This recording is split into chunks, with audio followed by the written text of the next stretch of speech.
Good, good. And now rotate from the shoulder. Slowly. Oh! Whoa! Whoa! Whoa! No. Hello, YouTube. Welcome back to VHS. Did he just say funky butt loving? He sure did. You know he did. It's very funny. It's funny in context, it's funny out of context. Watching it with the movie doesn't change anything. He says the thing he says. The boys ask if he did in fact say that thing, and he did. It's very good. It's very funny. But does one bonkers joke that still makes us chuckle mean that an entire movie holds up to a modern viewing? Well, why don't we just find out?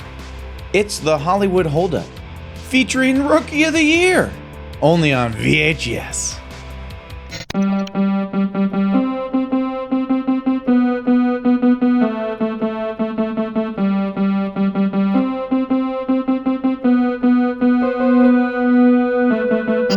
Before we get started, let's all say a quick hello to producer Craig, who basically hasn't slept since I started sending him all this recorded material. You're doing great, buddy. Keep it up. Oh, and spoilers. Spoilers.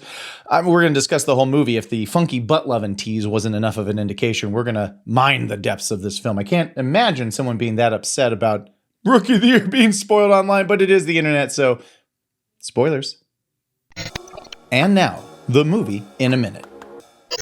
The plot of this movie is so obvious, it's not really worth repeating. But to explain the plot in a more fun, VHS-y kind of way, the plot of Rookie of the Year can be boiled down to the fates, or the universe, or whatever you want to believe in, toying with the lives of mortals to impart several half-baked lessons. You won't believe the series of events that have to come together to make this rather insane story possible. I mean, for crying out loud, the cosmos is having a great laugh at our expense on this one. First, you have to have a kid who loves baseball more than anything, but is worse at it than anything else in life. I got a game. Yeah, Henry thinks that he's actually gonna play today. David Rosenthal starts Hebrew school this week. He also has to secretly have a mom who pitched and has been lying about it for years for some reason. Then he's got to go trip on this baseball on the ground. Then his tendons have to fuse in a totally unnatural and inexplicable way. On top of all that, the Cubs, the actual Chicago Cubs, have to be terrible. Not just terrible. They have to be so bad that if they don't sell out every remaining game for the rest of the season, they will, for some reason, be forced to give up their MLB franchise. By the way, what? Is that real? We should be short a few franchises, guys. If that's real, if that's a rule. Is that a rule? I need a ruling on the rule. I need a ruling.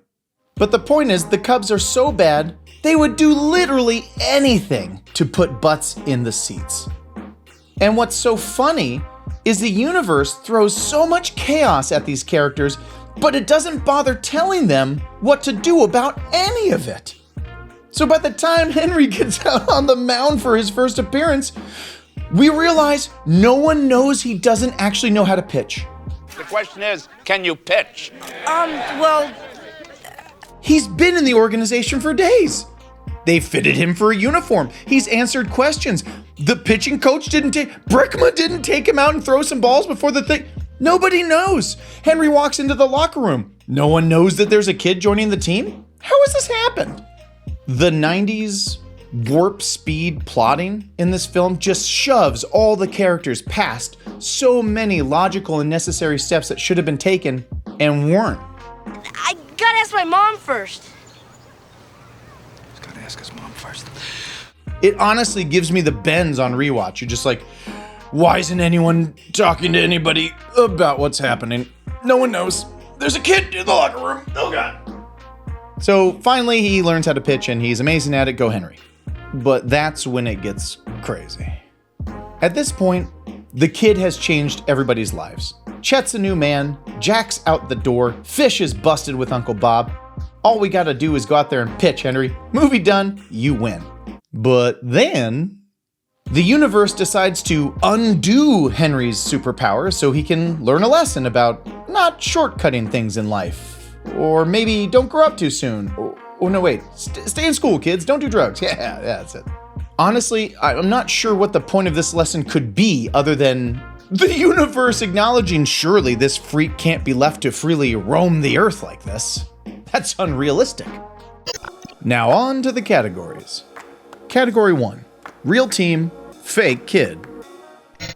I want to cover two sides of the baseball angle in Rookie of the Year real quick that I think contribute to the movie's overall ability to hold up. The first has to be Henry's love of the game.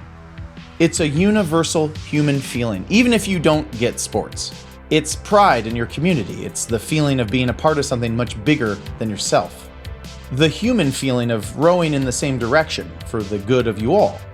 We can all tap into Henry's love of baseball. And the fact that he absolutely blows at it compounds our empathy for him.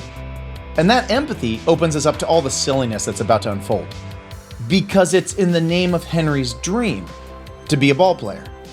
The other great thing about the baseball team in this movie is it's a real team. Feel free to correct me in the comments if I've missed some recent examples, but it feels like having real teams featured as down-and-out losers trying to make good in movies has pretty much gone away. There's something engaging about seeing the real MLB logos. And for me, it makes me want to root for the Cubs so much more because their own parent organization, in real life I mean, Major League Baseball, was happy to hang them out to dry as losers for this movie. Holy hell, man, people had to go to Cubs games after this movie came out. That had to be upsetting, right?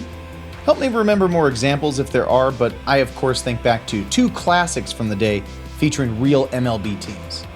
For the adults, you had the Indians in Major League, and for the kids, you had the Angels in the outfield. Category 2, Middleaged Murderer's Row. Rookie of the Year features delightful performances from a very young man, a very old man, and a very mom lady. But I want to focus on the absolute wrecking crew of middle-aged actors the casting director managed to cram in here. Gary Busey. What even is Gary Busey? Who is he, really? Where is he? Seriously, does anybody know where Gary Busey is right now? What the hell? Dan Hedaya. We all love Dan Hedaya as Cher's father in Clueless. I doubt anybody would miss you. But this is my memory of the usual thankless gig Hedaya would get. Basically, he's just cast for his bad guy eyebrows, which is unfortunate, but he hams it up with the best of them in what is a valiant effort in this movie. I know you don't know Bruce Altman's name, but we gotta talk about this guy because Altman crushes Jack's turn into a weasel in this movie. This may sound like an insult, but I find the character journey so effective because Jack starts off as a fairly bland, forgettable character. He just seems to be an avatar for Henry's issues around his own non-existent father. But in a few short scenes, Altman lets his schmuck flag fly to great comedic effect. This guy becomes this guy. Fantastic. And now we come to a couple comedy greats. John Candy. We find John Candy near the tail end of his life and career here, and to be honest, he's completely underutilized. He mostly just yells about his frustration with and then love for the Cubs. He's pretty much a kid-friendly version of Bob Uecker in Major League. He's cuddlier, he drinks less, but otherwise they could have just used Uecker's script, to be honest. Daniel Stern. If Candy is underused in this movie, it's possible no one is more overused than Daniel Stern. But let me be clear, that's not a complaint. Having just rewatched the film, I genuinely have no idea how the filmmakers justified leaving this character in the shooting script and paying Daniel Stern money to fill it. Stern's Brickma spends the whole movie talking nonsense to Henry and getting trapped in places like a human Wile E. Coyote. Oh, I see. There's so much Daniel Stern in this movie because he knows the director because he's the director. One final note on the cast. VHS legend has it that the rookie himself, Thomas Ian Nicholas, is in fact a distant cousin of VHS's own producer, Craig. Allegedly, through some marriages or something. So if you happen to have any information leading toward or away from Craig's familial connection to Thomas Ian Nicholas, go ahead and leave it in the comments. Category 3, Montage of Laughs. Rookie of the Year is positively peppered with little bits of comedy. Everything and everyone in it is heightened and not really bothering with realism at all. I was working on a write-up, trying to explain Rookie of the Year's heightened tone and style, and how exemplary it is of 80s and 90s family entertainment. But I got bored with myself and just decided I should give the people what they want. So here's roughly 30 seconds of minor comedy gems that you can find woven throughout the movie. All right, chuck it in there, baby. Chuck it in there, baby. Come on. Hey, oh. Oh, oh, oh. Here we go. Here we go.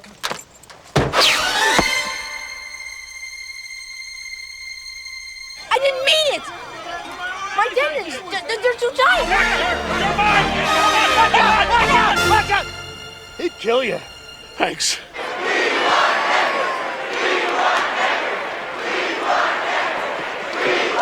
I'm looking for Henry Ruhlenfurter. Ravenboozer. Rosenberger! Way to go, run mucker! Ron Gardner, you're going in. What'd he call me?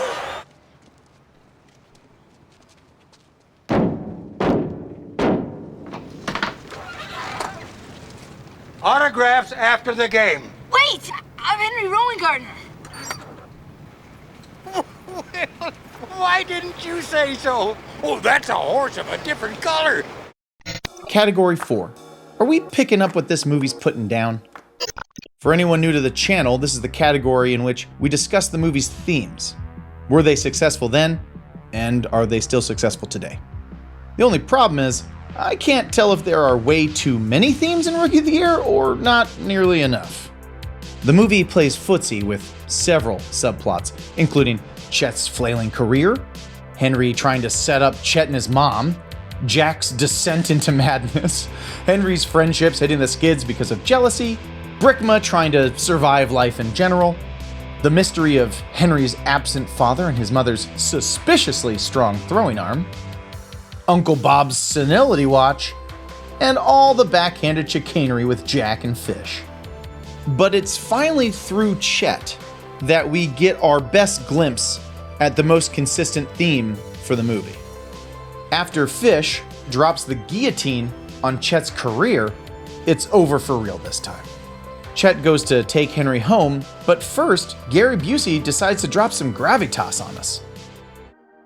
Don't take this game too seriously. Because one day it's going to be over. Your gift will be gone. Don't forget that. Essentially, what Chet is trying to say here is, the journey will end one day for all of us. But that's not sad. That's not tragedy. The tragedy would be reaching the end with only bitterness to show for it. Because the destination isn't what we take with us in the end. What we take are the joys, the triumphs, and the friendships that we found along the way. This is a fairly nuanced message to shove down our throats in a candy-coated 90s shell, but I find it generally has impact still. Category 5. Perfect 90s sports movie baby? Okay, so you know that Colombe Jacobson plays Henry's love interest, Becky Barnes. You know that, because you care about this stuff, like I care about that stuff. We're the same. But please tell me you recognize Colombe from another 90s sports classic. That's right! Colombe portrayed Julie the freaking Cat Gaffney in D2 The Mighty Ducks and D3 Why God Why. So you're telling me that Henry Rowan Gardner and Julie the Cat Gaffney have a shot at making the greatest cross-franchise 90s kids sports movie baby of all time? I know. It's weird to be talking about two fictional underage people one day having a baby. I know it's weird. I'm the one trapped in here doing it. Just hear me out. If Rookie of the Year had a kid with Julie the Cat Gaffney, and we broke that kid's arm, oh no, you're right. I never should have started this. Oh God. The verdict. This movie for sure holds up, but I'm gonna throw out one caveat for you. I'm a middle-aged dad. This kind of story and watching young Henry go through it, I don't know if I can be objective here. I gotta tell you, I love it. I root for Henry so hard, I want to jump into the TV and push people out of his way. But barring any super sloppy sentimentality from me, you have to say this movie is still so watchable, so easy to digest, and it still leaves you with a warmth and satisfaction that eludes many films of its ilk. If you've got kids, look at me. If you've got kids, watch this movie with your kids. They're gonna love it, and you're gonna love watching it with them. Recommendations. Major League. This is actually my favorite baseball movie of all time, but probably only because I got to see it when I was way too young and there's lots of swears in it and I thought that was cool. But honestly, this is a fantastic movie. The cast is insane, and it may or may not hold up to a modern viewing. Wonder if we'll find out one day. Hunter x Hunter. I know what you're thinking. Jesse, I thought this was a movie channel. I came here for movie recommendations, not this childish animation stuff. I know. But here's the thing. The central theme coming out of Rookie of the Year really has a lot to do with enjoying yourself along the way, because you don't want to get to the end and look back and feel like you missed out. Well, that's exactly what Hunter x Hunter is about. While ostensibly, yes, it's sort of a bonkers anime shonen series about a young kid with way too much strength and a fishing pole. That's all I'm going to say to start. But the whole point of the story is that it's not even about the journey itself. It's about the experiences and the friendships that you find along the way. It's a beautiful story, and if you have 9 years to invest, just start watching it. Brewster's Millions.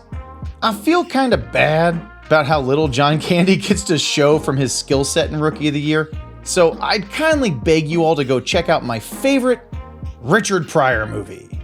Candy plays Pryor's best pal in this archetypal story you've seen redone a bunch. Pryor inherits $30 million, but if he can spend it all in 30 days with nothing left to show for it, he'll inherit $300 million.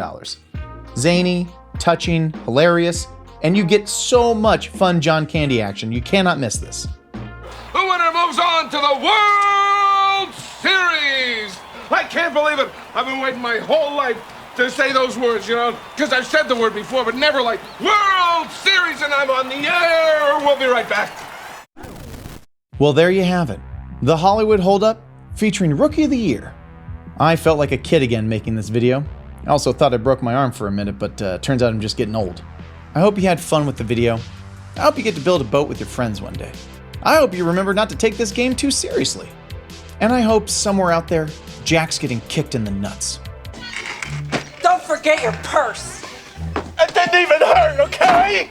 Make sure to like the video, subscribe to the channel if you want to see more content, and come see us again next time. We live here, only on VHS. Take 'em home, Craig. Thanks for watching, everyone. Oh, and please like and subscribe. Check out more of our videos. Leave a comment. Or don't. You do you.